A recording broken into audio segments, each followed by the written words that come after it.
there were times in the very beginning when we thought we would have had practically everything we ever envisioned within the first like 4 months, which was insane. When you look back at what we have and you're just kind of bushy and saying, oh, well, by month 6, we'll have 1 million users, right? And these are all kind of just like the rookie milestones, mistakes that every new sort of tech founder is making, like, and then we'll hit this much, and then we'll hit that and that. And then you learn, right? Like, there's no way you're going to get to that because it's going to take at least 6 months to build what you need to even get there. And then it's going to take more months to train it with the technology, blah, blah, blah, blah, blah. Patience, right? I think is very important. Hello, everybody. Welcome back to another exciting episode of Founders Ascent, the podcast where we dive into the ascent of founders across the world. I'm Gavin, joined with your co-host here, BJ, and today we have a very special guest, Armando Vera Carvajal. So he's the CEO and co-founder of Hangtight. He's also a startup mentor for early stage startups. And for those of you that are from Austin, he went to UT Austin. So hook 'em. But yeah, Armando, it's great to have you on. And I'm very excited to dive into your story and hear more about those failures along the way that got you to where you are today. Yeah, Gavin, BJ, thank you so much for having me on. It's a pleasure to be with some bright minds and also to share a lot of those battle lessons on this crazy journey that is being a founder. Yes, sir. But yeah, so kind of the first question I have for you is, how did you get into Hangtight and where did that idea come from? Because I think it's a very cool and noble cause, allowing people to come together and better make plans with each other. Yeah, great question. So interestingly enough, the idea for Hangtight actually came to me when I was in college, when I was a senior at UT. That was well over a decade ago, dating myself here for a minute. And the challenge there for me was not so much that I didn't have friends or that I didn't really have a sense of community. I was very fortunate. I had friends all over campus, different kinds of groups. My biggest challenge was that I was just very busy, right? With school, with work, with a lot of different stuff. And I felt like there had to be a better way for people to come together for like a one-on-one, like a hangout, or for like a party or something of that nature. Back in those days, we're talking like 2013, 2012, like smartphone technology was still relatively in its infancy. It's not what it is today. So a lot of the capabilities weren't just there yet. I kind of tested out some of the concepts. It wasn't called Hangtight also at the time. I think I wanted to call it like Friendly or something like that at the time. And I think there was a lot of interest in the concept and the idea for bringing people together. There usually is, right? People, we are inherently social creatures, right? We want to connect with others. So there's always going to be some kind of interest, but there are always challenges in how you execute that kind of concept. I wasn't able to actually pursue that idea because I was basically graduating, right? Time ran out for me in college. I was writing my honors thesis, and then I had to deal with life. I had to get a job. I had to pay off my massive debt, for going to college here in the US. And I had to get a real job, right? Just in the corporate world. So the idea for what became Hangtight was put on the shelf for many years, practically almost a decade. But I wouldn't say that it was abandoned. I would say it was percolating in the shelf, refining itself, getting better and better, and just getting more validation. How it came about to become an actual thing now was about 1.5 years at my last company that I helped co-found. One afternoon, I was with a very, very good colleague of mine, just kind of maybe like a Wednesday evening, 7 p.m., just kind of on one of the couches in the lounge, spitballing ideas for different startups. We did that kind of regularly. And then I mentioned this idea, Friendly. And my colleague stops me and he goes like, wait, that's a really good idea. And I said, oh no, I mean, it's decades old. It doesn't really matter. And there's probably better solutions for that. And he's like, nope, we should test it out. So we started exploring it a little bit, even more seriously, talking to mentors, talking to advisors in our life, even doing some very preliminary market research. And it turned out to have some sort of legs, right? Like there was actual interest in what this could be. A few months later, we kind of just decided that it was worth taking a chance on that. And if we were to take that chance, we'd have to commit to it. So we left that chapter behind at our last company and jumped or dived headfirst into what is now Hangtight. And it wasn't even called Hangtight at the time. I think in the beginning we started off as Project F, no space, right? It was just kind of like a very obscure name where we figured out, what is this? Who are we? Where are we even going? And so for viewers, explain what Hangtight is and how they might use it. Yeah, absolutely. So at its core, Hangtight's a social app for friends to hang out and see what they're up to. Our vision is to transform the way people come together, right, in life, wherever they go. We recognize that today, especially today, we live at the most interconnected point in human history. Digitally, we are all connected to each other far more. I mean, the way that we connected easier today than ever before. You'd have to go through all these physical phone calls and introductions, but now it's just click of a button and we connect. Despite that, we are still super disconnected, right? Social media, a lot of it, just the online culture has created these barriers and separated a lot of us from actually connecting at a meaningful level. And more so, it's also enabled us to create these walls, right? Where we all seem to have these picture perfect lives. So we tend to tune out from each other's personal interests and lives. Hangtight's on a mission to remove all that clutter, right? We want to focus on the more functional side of your relationships and remove just the pain points, the friction points, really, for you to get together with people, to bring them together.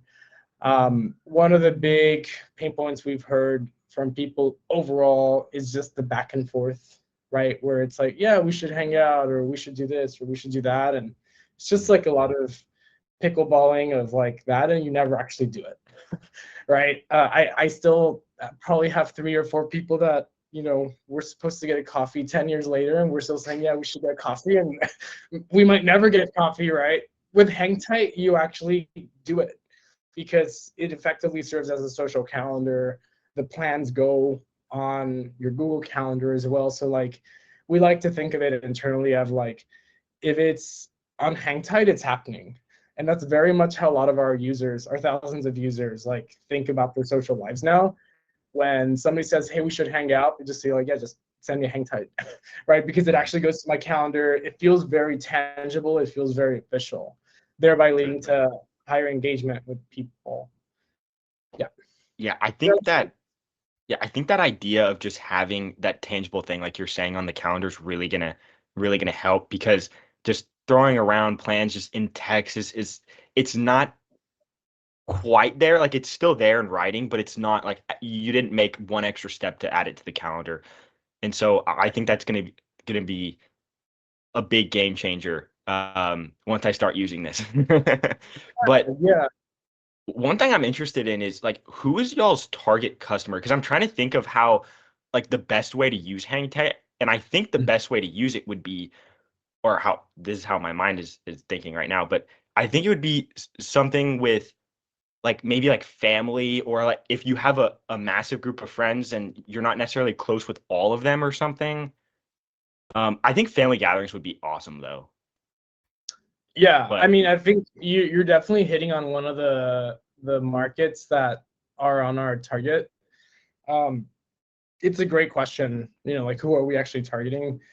I think I'll tie that answer to just a quick insight that I've had over the past year and a half since we started this journey, is that when you're launching a product, let alone like consumer tech or an app, you oftentimes very naively kind of just say everyone's going to be our user, right? And you understand that it's a learning, iterating process. You have to figure out, chip away, like, oh, actually, we're going to focus on this specific niche. We weren't, I wouldn't say we weren't that naive. We were like, every single person's going to start using Hangtight on day one. But we did have an inkling that it would be centered on the college ecosystem. So what is right now Gen Z, right? And in the next couple of years, Gen Alpha. Even then, that was very broad, right? That was one of the things when we launched. College as a category is enormous, right? When we're talking about just general demographic, when you're talking about a college at the unit level, it's a massive ecosystem. There's many different departments, right? There's Greek life, there's residence life, there's dining, there's academia. Within academia, there's multiple little worlds, and you can go down those rabbit holes at scale across every one of the 1,600 colleges in the country, let alone across the world, right? So it's massive. We decided that we would focus on colleges, but with a very particular placement on residence life. So like RAs and residents as our starting point, not as our end all be all. Like we're not an app just for RAs and the residents. It's just part of who we are right now so that we can drive the best adoption for the product. And the reason for that is simple. In order to drive adoption for a product like this, you need to go to people who already are trying to solve this problem. RAs are fundamentally bringing people together, right? That's their job. Typically, a given RA in a dorm has anywhere from 10 residents at the lower end to anywhere like 80, right? At some of the bigger colleges. They already have large groups of people that they have to communicate with, that they have to plan events with, that they have to have one-on-ones with, that they have to DM. We started talking to a lot of the people in that ecosystem, and we learned very quickly that a lot of the technology and solutions that they use with more conventional, legacy, outdated group messaging apps, super frustrating for them, right? Across the board, even the administration's telling us like, the apps that we use suck. So we want something better, something that Gen Z actually wants to use, something that's actually going to be driving our outcomes, right, as they do their job. So that has become our beachhead in terms of driving adoption within the college ecosystem. Naturally, because colleges are so intertwined, we've seen it spread right into like student orgs, Greek life. RAs are also natural leaders, right? They bring people together, they lead. More often than not, they tend to be part of other student orgs. They're like the president in this society. They're part of this sorority or fraternity, right? They're on the road team. So it spreads. And a lot of them are also upper class men, right? So they're on their way out of college anyway, going to their first job, which effectively serves as like a Trojan horse to take the application to their new circles, like intern classes or associates at, their new job at a Google or a McKinsey or whatever. That's awesome. Yeah. So when I was a freshman, Gavin was an OA in my building, and so I was. That's how we met, actually. Yeah, and so if he was to use it as an OA, he would say, "Hey, we're doing a cookie decorating event," and then send it out to all the residents, and then they could hit whether or not they were coming. Yes, that's at its core on Hangtight. We have a feature called Circles, which is effectively the group. You can create as many groups or circles as you want on the app, but we make it cool. And that's not me saying it, like that's what our users say. It's actually cool. It looks cool. It feels cool. It looks like modern. And we make it effective where within those circles, you can nest all of the different plans. So like RAs, for example, right now it's back to college, right? Back to campus. So I'm talking to RAs every day. And when I see their circles as examples, they've already planned like 2 to 3 events happening later this month, right? So all of the residents, let's say all 30 residents in the circle already know what's coming up. They can hit going or not going. That helps the RA figure out, all right, well, nobody really wants to go to this. So maybe I should change the plan. Maybe I should change it up a bit. So yeah. And so is in terms, would Gavin be the one paying for it, or would it be is this like B2B, or is this, how are you monetizing? Yeah, so I mean, Hangtight's a free app. Okay. We don't charge the RAs, we don't charge the college, we don't charge the end user. And that will always be the case. We'll always be free at core. We are investor backed as a tech startup. We've been very fortunate. When we started off, my co-founder and I, we effectively bootstrapped for as long as we could. and then naturally you just need to raise capital. So we have raised money. Our goal is to explore monetization down the line, not too far in the future, but we don't want to rush that right now with consumer tech. You want to focus on building the best possible product or playground for your users before you start charging admission, so to speak. I think we may explore just the natural strategies in consumer, like a premium subscription, right? There's also like different things that users have told us, I would pay you $100 if I could do this and that, right? Maybe 100's a stretch. We know that there's certain things that users value a lot, that incrementally, if we charge $199 a month or $399 a month, is viable and like a no-brainer for them. Right. Yeah. And you also mentioned building the best product. You are in kind of the social space, and that tends to be winner takes all. The biggest platform gets all the attention and all the money, and so it's really hard to build a kind of social based company in some ways, right? So how are you like growing and marketing this to your audience? I mean, colleges make sense. You can hit that community all at once, and so you're going college to college and just hitting them up, building to reasonable size, and then going to the next? Yeah, I mean, effectively, yes. And we've obviously come up with a plan at scale, kind of like a war plan. So how do we attack this from the smartest angles? Because as you're probably aware, like we live in a world of finite resources, right? Yep. And within a startup, those resources are more finite than ever. So time being one of the biggest challenges, right? We've in focusing with ResLife, we've had to rank and prioritize what are the college campuses across the country that will give us the biggest bang for our buck, right? And buck is really like close to zero because our customer acquisition cost is basically zero, right? We're building something that is truly valuable to the users so that it just spreads through word of mouth.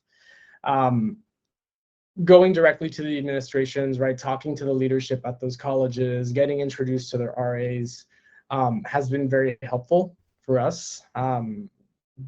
Attending even some campuses, we've participated in countless trainings with different RAs. We've effectively been to lots of different campuses, like organization talks, introduced ourselves. In the beginning, you really want to do a lot of things that don't scale. Right. And that tends to be a tourism and startups, like do things that don't really scale to get that critical mass. We are adding a little bit more of scale to our strategy now, where we are in our go-to-market. Like phase 1 is over. Now we're moving into phase 2, which is a little bit more systematic and scaled up because our users have grown substantially, right? So the kind of strategies that we need to use have evolved and keep evolving. But I think, as you mentioned, building in consumer is incredibly difficult. I don't think I didn't believe that before I started Hangtight with my co-founder, Rich. I think we knew it was just an insurmountable challenge, right? But I think it's definitely one that's worth it. And I think it's because of the timing, right? And it's not just my opinion, like countless different people in this demographic, Gen Z, have told us, like, I'm so tired of the traditional stuff. I'm tired of TikTok. I'm tired of Instagram. I don't use Facebook, right? It's just like there needs to be something different, and none of them are actually solving my need to connect with people meaningfully in real life, right? Like scrolling and swiping isn't exactly fixing that. So it is very challenging, but at the same time, we know that behind this challenge, which has been tried by many different types of players over the years, there's what they call a big white whale, that if you capture it, you capture it, right? And that's what we're going after. Yeah. Have you guys thought to move into the space where you're just posting events for the general public to attend? Because I've heard founders talk about ideas like that, and I've always wondered if it was something that could work. And have you guys thought of that at all or tried it? I think so. That it's a great idea, and I think it's one that we've had basically from the beginning. Like, it would be great if we could offer that. a lot of different people have also suggested that because it just makes sense and it's very practical. I think when we're thinking about scale, we have to think about in building the best possible product, is that something that we build a platform that enables event creators to use Hangtight to push their events, or is Hangtight creating these events and pushing them out? Different strategies that have been tried by different similar social apps. There's some that like to create events and curate events. That's an entirely different business model that we do not intend to get into. It's very hard to scale. It's dealing with people, right? And planning of events, and that's not what we want to do. We see ourselves as a tech company, first and foremost, not an event company. But I do think there is an enormous opportunity in aligning intent and awareness with action. And I think that's where the biggest asymmetry exists, right? People are aware of things that they like, of music and artists, parties, experiences, and they know that they might exist, but the sort of the knowledge that they could do that today or tomorrow or this weekend is super fractured. Happens to me where like, oh my goodness, like America, the like 1970s band was in Austin this weekend. I had no idea they were here, and I had no idea we were still playing. I would have totally gone there if I'd known that was a thing. Yeah. I think there's an opportunity for Hangtight to align those two pieces, right? Intent and awareness with action, where we say, we know you like this, and we know a few of your friends like this too. You should go to this concert. Yeah. Naturally, like Hangtight's taking data from like a Live Nation, an Eventbrite, and just parsing it through our system. So complex builds, complex stuff to like add in there, but I definitely think it's in the future of our roadmap.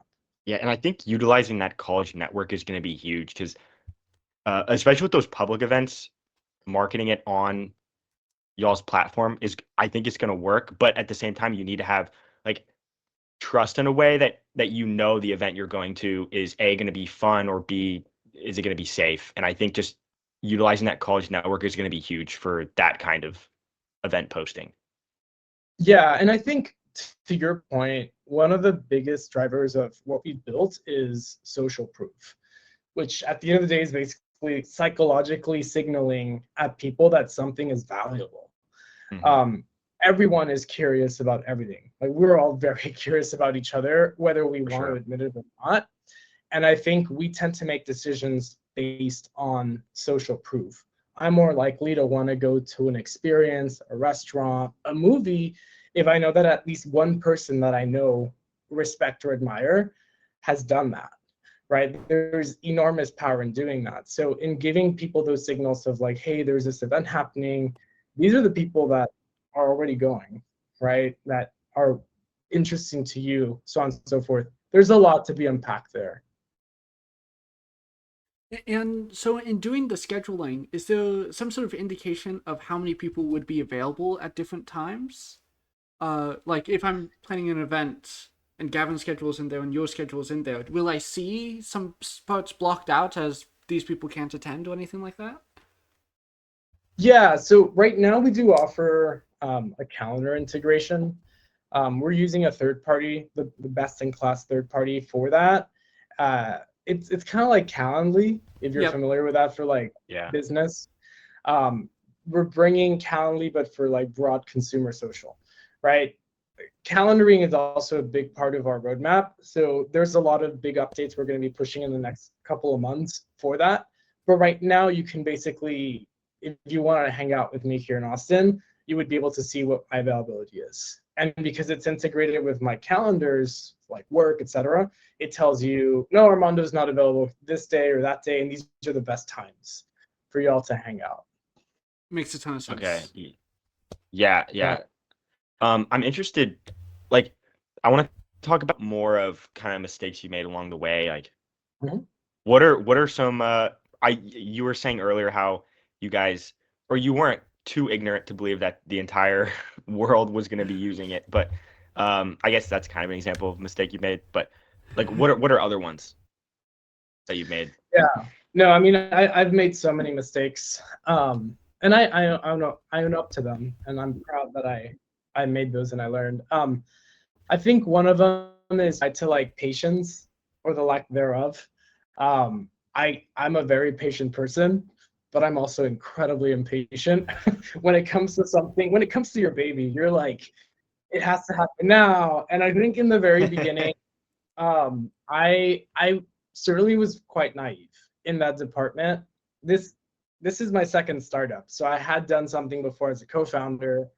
I'd been through sort of the process, very different product, very different company and model, but sort of the same fundamentals still apply. Very different with consumer tech, right? I think I realized that everything will always take far longer and will cost a lot more than you realize. And that's because like things are constantly changing, right? And also when you're dealing with people in engineering, things take time. So there were times in the very beginning when we thought we would have had practically everything we ever envisioned within the first like 4 months, which was insane. When you look back at what we have and you're just kind of bushy and saying, oh, well, by month 6, we'll have 1 million users, right? And these are all kind of just like the rookie milestones, mistakes that every new sort of tech founder is making, like, and then we'll hit this much, and then we'll hit that and that. And then you learn, right? Like there's no way you're going to get to that because it's going to take at least 6 months to build what you need to even get there. And then it's going to take more months to train it with the technology, blah, blah, blah, blah, blah. Patience, right? I think is very important. I think another mistake, which is not really a mistake, it was more just a matter of timing. We launched Hangtight perhaps at one of the worst times in like financial sort of history of this cycle. Like we go through cycles, right? We live in free markets. This is capitalism. There's cycles. Typically they last 10 to 15 years. The last major down cycle was in 2008, right? So when we started, we were basically experiencing a crash in the markets, not necessarily the public markets, but really in like tech overall. Interest rates going up, which basically meant fundraising dollars were about to dry up. VCs, angels, just family offices, people investing in startups, the days of people throwing free money at terrible ideas were done. And as we were starting this journey, you know, we're hearing it directly from VCs. We're having conversations with investors saying like, oh man, if you'd come to me 2 years ago, I would have given you the $500,000 like that. But now I need to see this, and that, right? And more, which seemed kind of unfair because it's kind of like, how is it fair that companies with a terrible product or no product got millions of dollars with just an idea, right? Whereas we have to really prove ourselves. And that's really just in the same for everyone. That ended up forcing us to really be super intentional about everything that we did with Hangtight.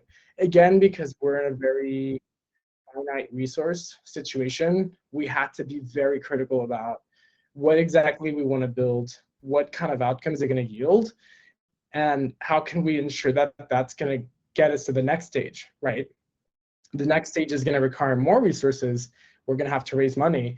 Are we going to have the kind of results that those investors will want to support us to get to the following stage, and so on and so forth. In retrospect, I know I said we started Hangtight at the worst time.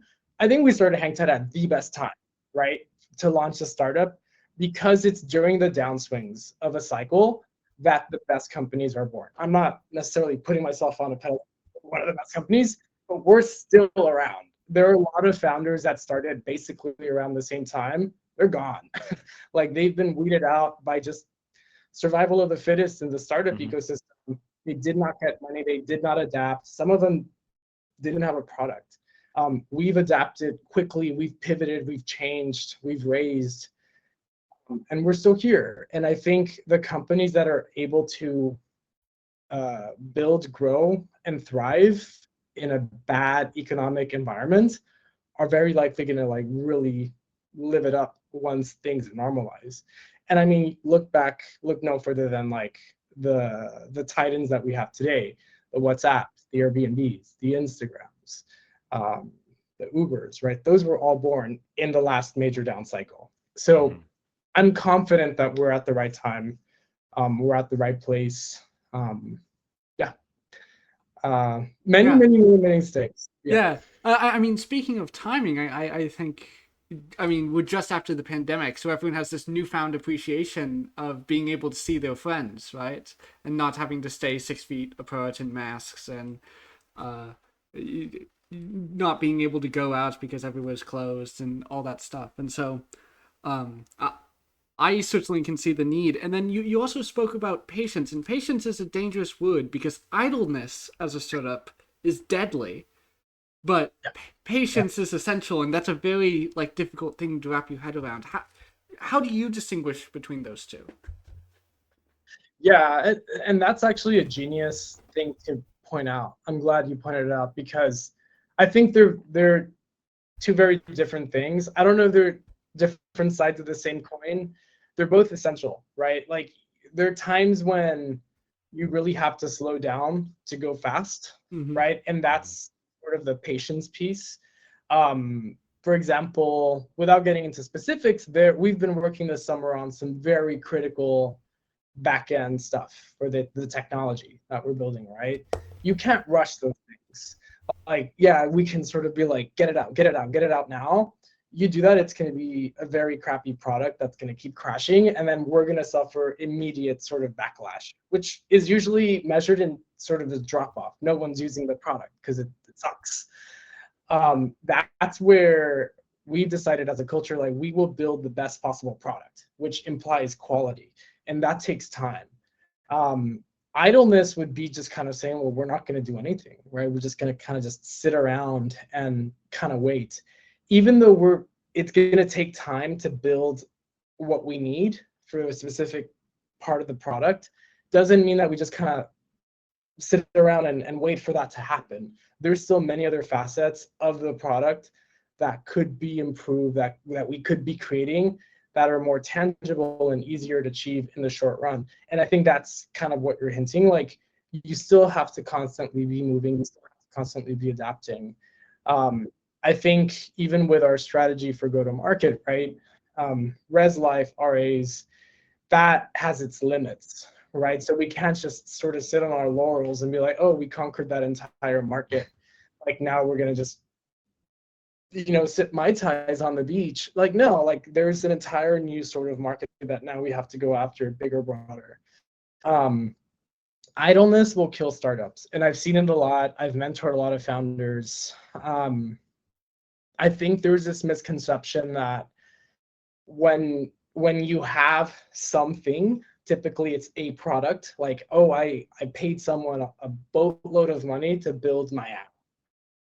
You feel like you've already succeeded. And while that is a part of the process to success, it's not in and of itself a success, right? Like you still have to have users, you still have to measure those engagement levels, you still have to make money, right? And I think there's that sense of idleness where people achieve something and then they just park themselves and then they just kind of wait.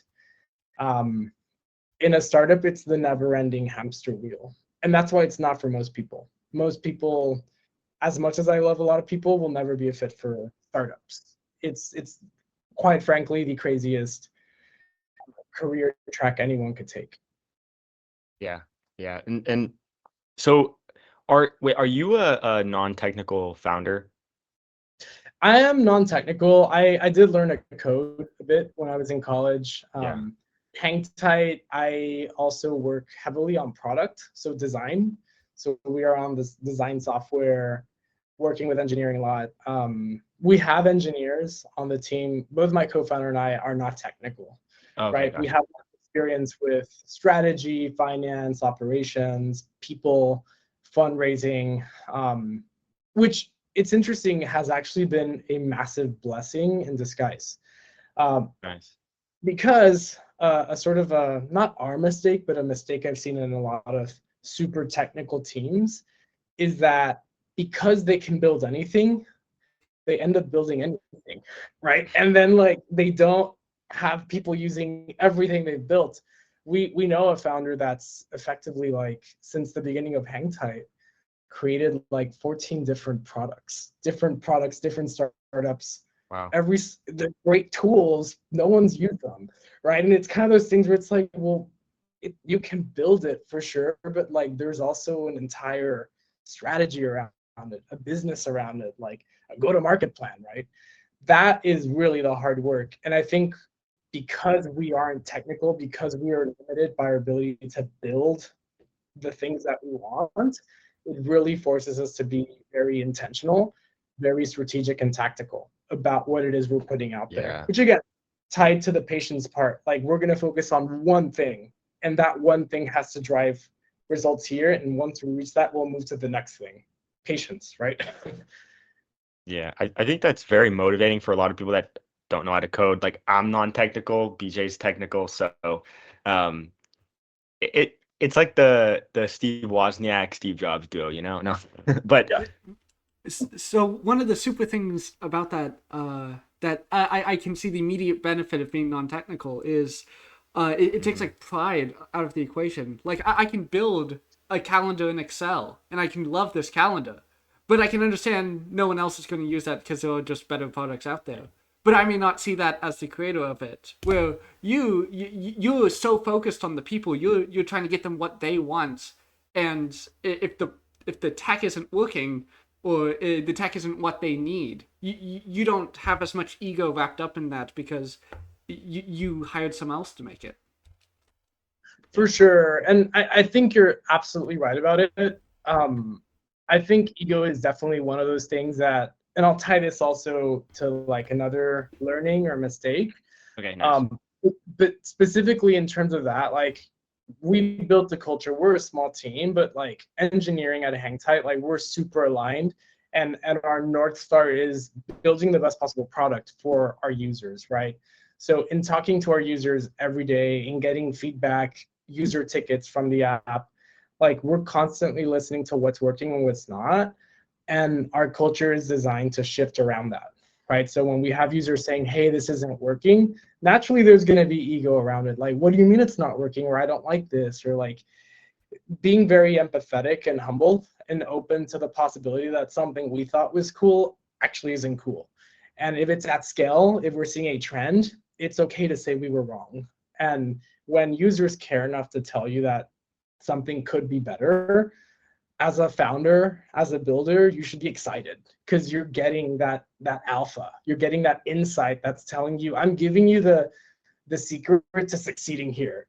If you're willing to listen, if you're willing to be humble, you'll get there faster, right? So I think that's a very important part. And as a culture, we ship very fast. We're pushing out updates almost every day, which is crazy, right? In most companies, you can expect an update like maybe once a month or every 3 months, but for us, it's daily, right? Like we get things, we push things out, breaking things fast, etc.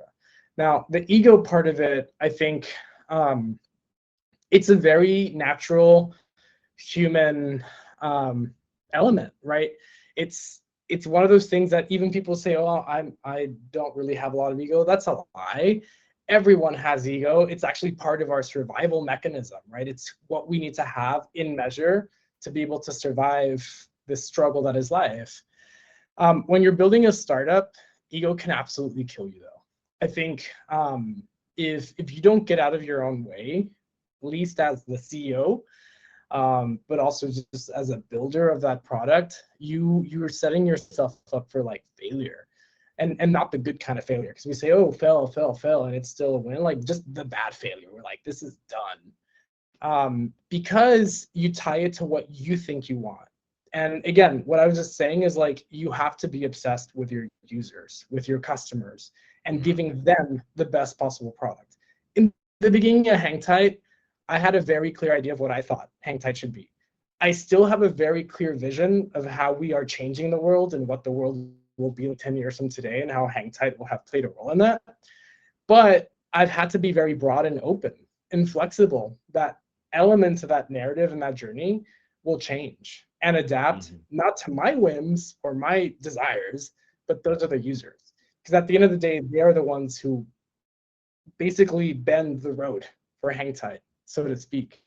I've met founders who like, they're just very stubborn, right? We're all stubborn, but people who will not will not change. And I think it's tied to, you mentioned Steve Jobs, this notion that I'm the next Steve Jobs, so I have to be like Steve. It's like, you might. Yeah.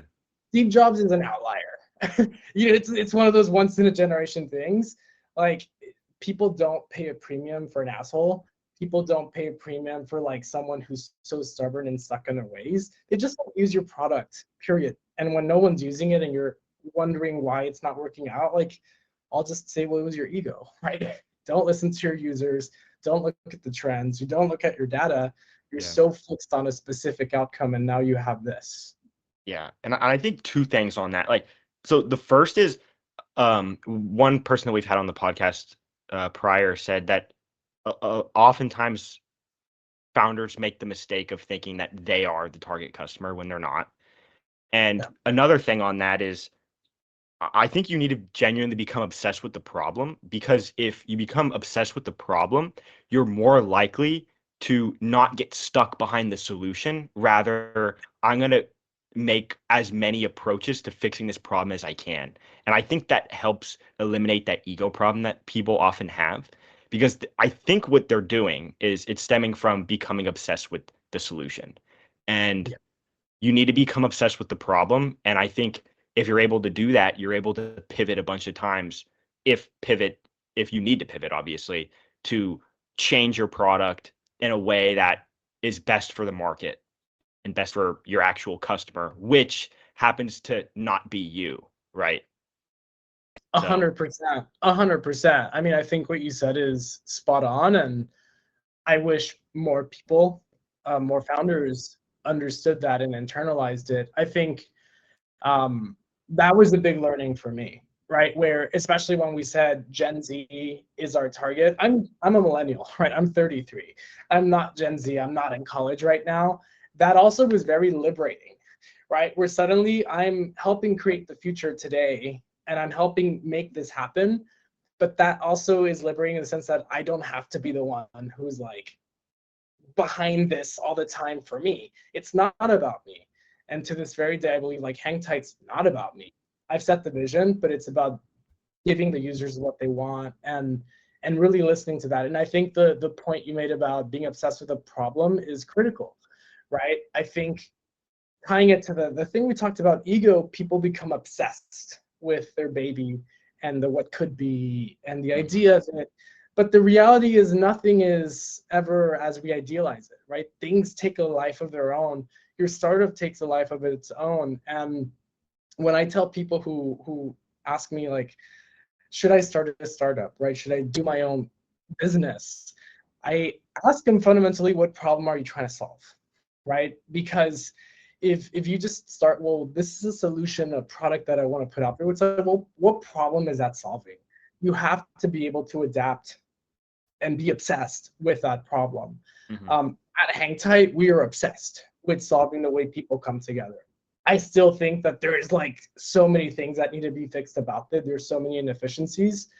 And as you hinted, we're adapting specifically to the needs of the market that we're working with right now. With our product, we've have all these different elements to it, but we've had to zero in on circles, right? Because of the needs of the very specific demographic we're going after, and adapting the user experience to that specific need. So yeah, obsess over the problem. Like you won't go wrong, I think, unless you realize it's not a real problem, in which case you just move on to something else. And with this sort of discussion of ego and focusing on the problem, it brings up a thought I've had for a very long time, where to build something is fundamentally a humble process. Like you can't be coding and there'll be a bug and be like, what? There can't be a bug. I'm always right. No, you have to sit down and be like, no, well, what did I do wrong? Oh, it's a semicolon, because it's always a semicolon. And then you, in that humility, you also realize, okay, how can I make it better, right? It doesn't have these things, and think like that. And that's great, and that's essential for that process. But then when it comes to selling, you can't be, you have to be confident. You have to show up to those people and say, no, this will solve what you're looking for. Buy from us, we're the best there. But if you're humble when you come into that, then you'll be like, I mean, it's pretty good. It still has these few things, and that's just self-sabotage, right? Pointing out all the things that's wrong when trying to sell. And so you need both, and that's why, these two-person teams like the Steve Jobs, Steve Wozniak mix. That's why that works so well, is one can be confident, one can be humble, and then those things come together to form a great startup. Yeah, and I think the remarkable teams are also able to combine those and mix and match them.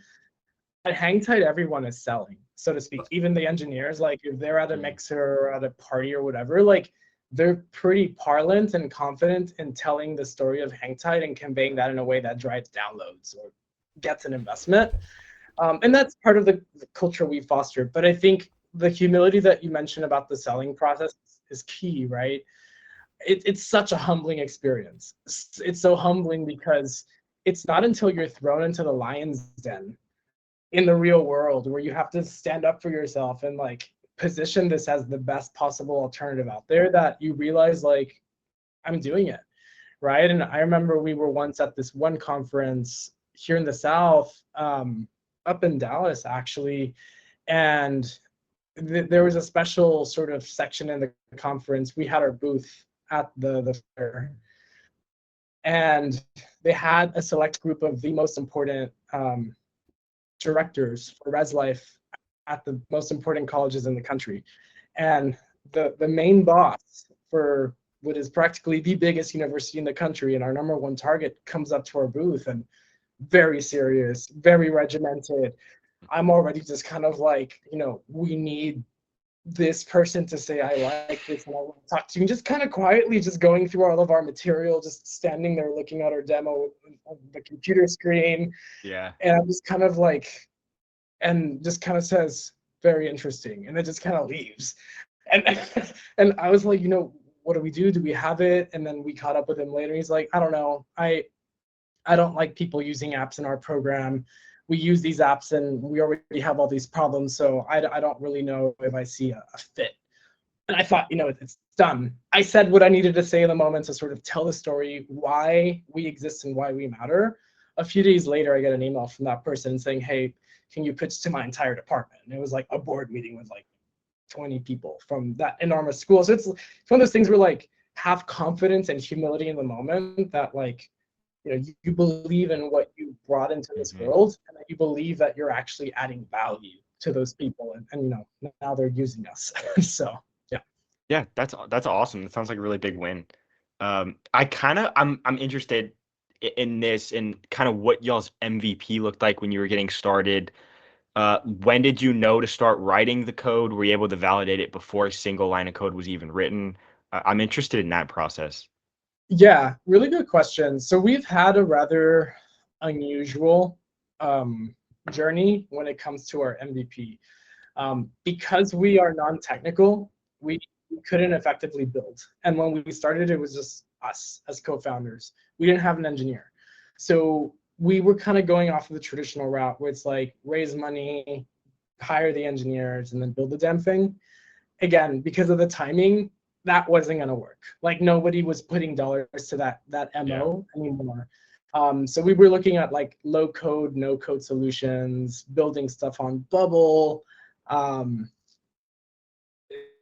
of the hand of fate intervened in our journey. And we basically had the opportunity to acquire one of our competitors based here in Austin. They had a working app. It had a lot of users. Started at UT Austin, UT founders as well. Very aligned in sort of the vision of what we wanted to build. So we were presented with a good opportunity to, with some of the money that we had raised, to take all of those assets, acquire a working app, fold it into our vision. Wasn't perfect, right? That app still had a lot of issues, a lot of challenges, a lot of things I didn't like that we fixed and that now it works a lot better. But it gave us basically a really good starting point. So our MVP was effectively an existing product that we took and we started. That's crazy. Which is crazy because it's one of those things that when we started, I would have never thought that would happen. And quite frankly, if that hadn't happened, I wouldn't be here, right? I wouldn't be doing Hangtight right now. It's one of those things where you look back and you're like, you realize that you're effectively barreling off a cliff in the middle of the night in a rainstorm with your eyes blindfolded and your ears covered. You have no idea you, but you look back and you're like, damn, we were that close to not getting to where we are right now. So yeah, MVP was good. The hard part is, again, just talking to a lot of users. And when you start with something that's already more established, the hard part is chipping away at it, right? Like when you have more, it's always hard to like reduce, to simplify. Because you have to make decisions. Like this might look cool and it might be technically impressive and it might have this AI element, but it sucks and no one's using it. So we're going to kill it, right? It's out. And we had to be very, very sort of regimented about just simplify, simplify, simplify. What does the user want? And Okay. so when you acquired that app, did you also were you also able to pull in their product team, or did you build that from scratch? Yeah, no, we brought their engineers on contract. Oh, okay, nice. They were very much about helping and continuing that journey. They've since worked on other projects, other stuff. They engineer for other things. So they're not full-time Hangtight, but we did make sure that they could basically help transition, right? Not just kind of throw the thing and we're on our own now. But we have been able to grow from that sense. We have new engineering here at the team that's more full-time, that's more focused and knee-deep in everything we're doing.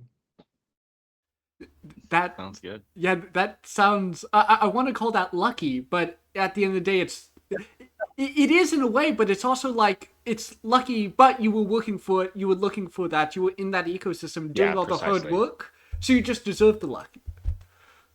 We're lucky. I mean, call it what it's luck. We got very lucky. Like what I was saying about like barreling off a cliff, that's how I feel. Like I don't know why it was us, why the universe decided we would have that kind of deal. Every time we mention that to a VC fund, their eyes pop wide open. We're like, how did you do it in the beginning? Right? It's just kind of like, I don't know. But it helped us get to where we are today. So please consider us, you know. Keep on our side. Yeah. Yeah. I mean, and so in having those developers, you mentioned having such a great culture.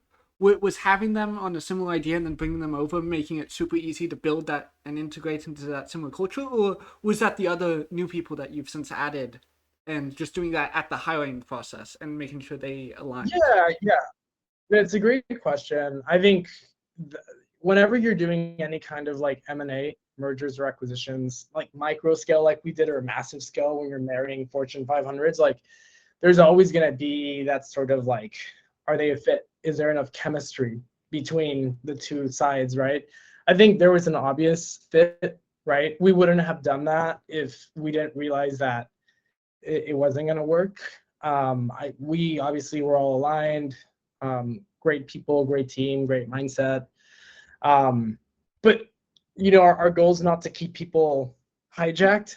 Here at Hangtight, we recognize that they came to help us at a time where they were moving on from something they've been working on. So it was a thing where like it was more a step period of time, help us get to this level. And once we're there, goodbye, do whatever it is you want to do or stick around.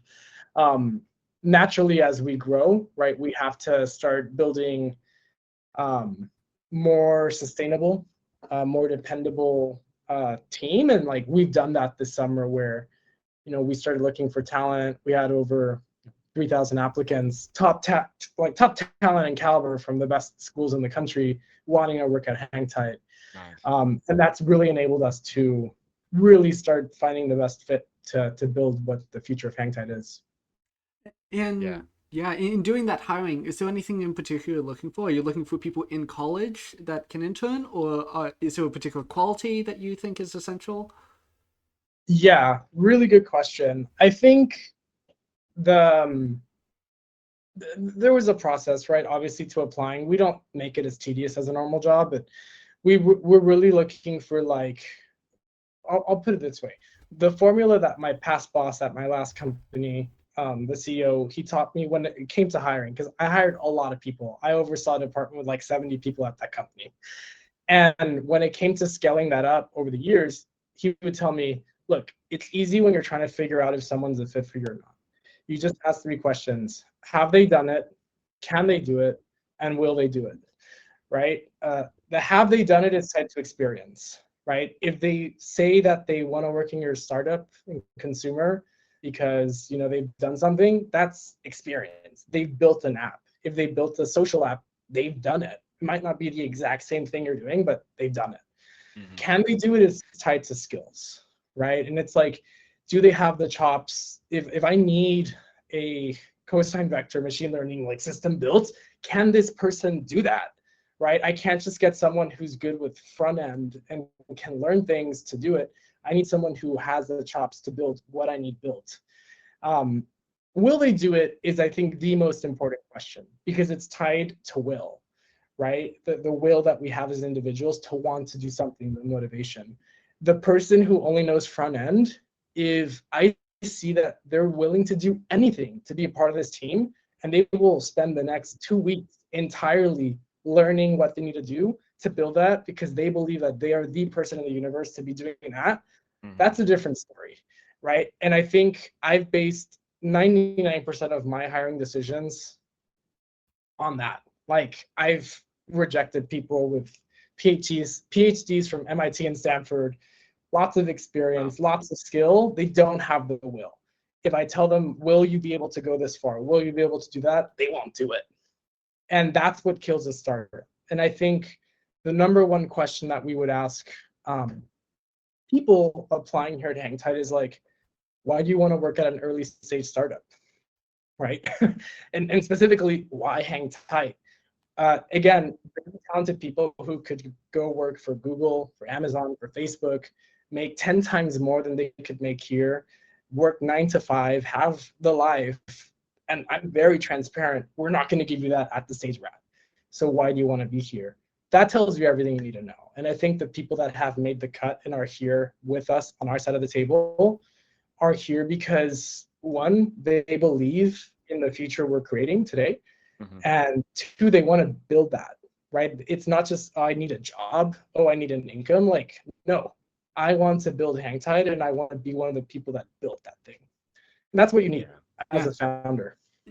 It's super interesting. Those 3 questions kind of align with 3 traits that I've heard is like the key for co-founders. The will they do it is the hard work aspect.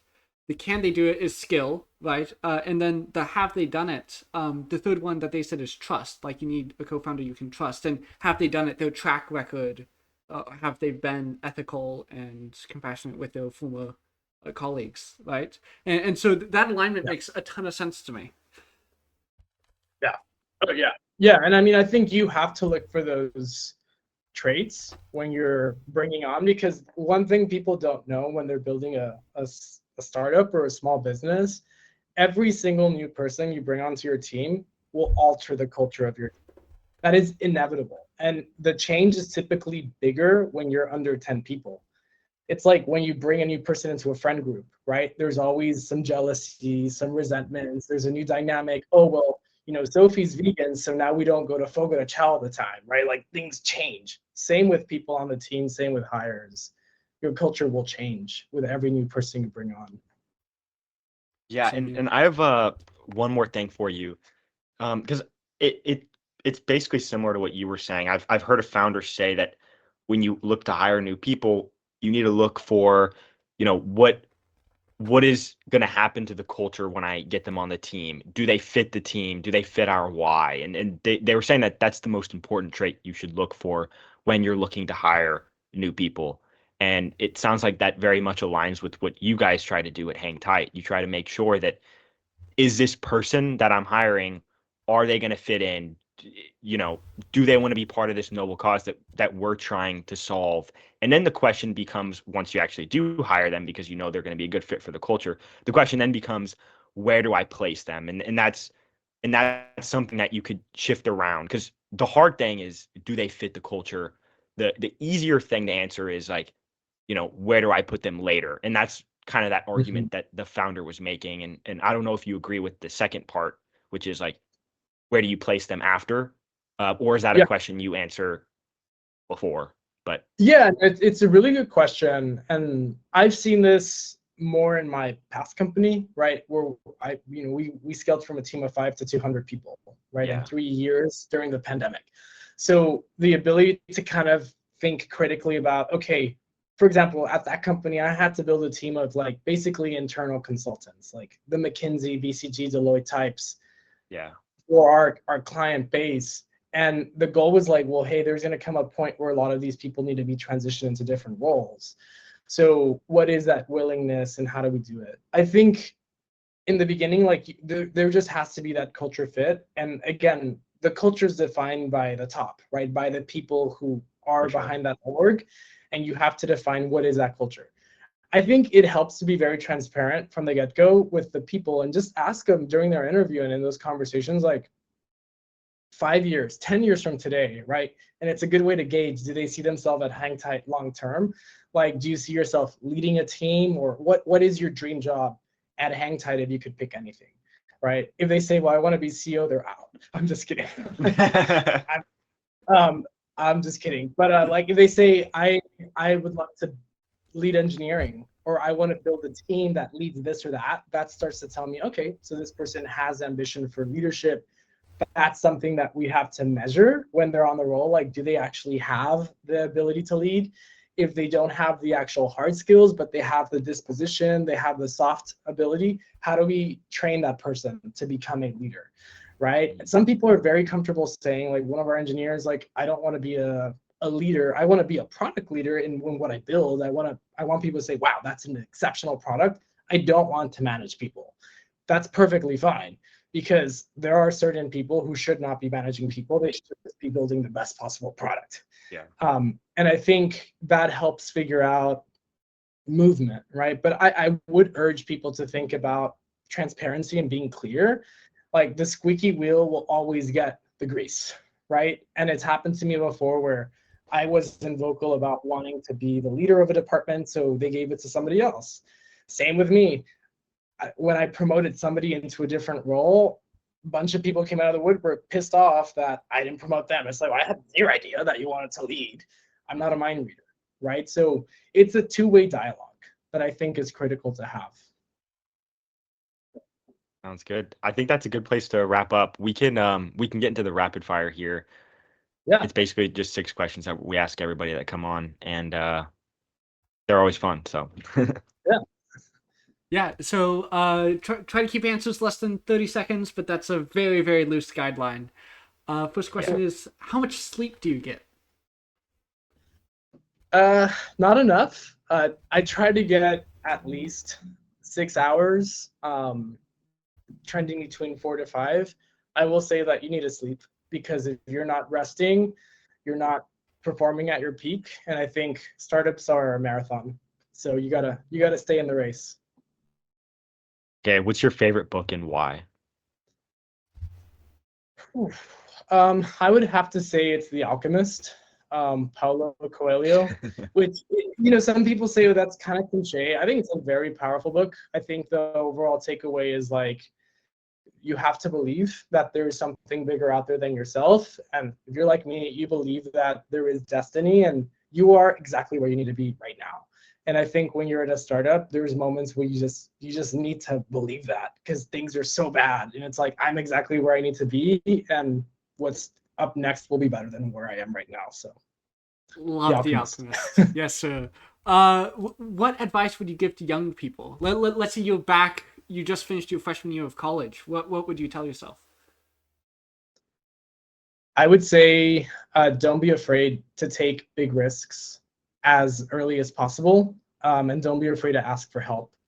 I think what we suffer as a generation and as a society is the lack of willingness to dream big and to take big risks. And I think we need that, not because it makes us feel better, but because as societies, we thrive and succeed by the risks that are taken by the big risk takers. We wouldn't have iPhones if Steve Jobs wasn't Steve Jobs. Yeah. What's most important to you in life? I think for me, it's an evolving thing, but after like soul searching that for a long time, I think for me the most important thing is to leave the world a better place, and to think that like I had a purpose. I touched people's lives in some way, and I made them smile. I made them happy. I made them laugh. Or at the very least, I brought people together, and that unleashed a sort of a butterfly effect of things that changed their life. And I may never know what those things were, but just that feeling that like I left this world a better place than what it is today is what keeps me going. Awesome. If you could change anything about the world, what would it be?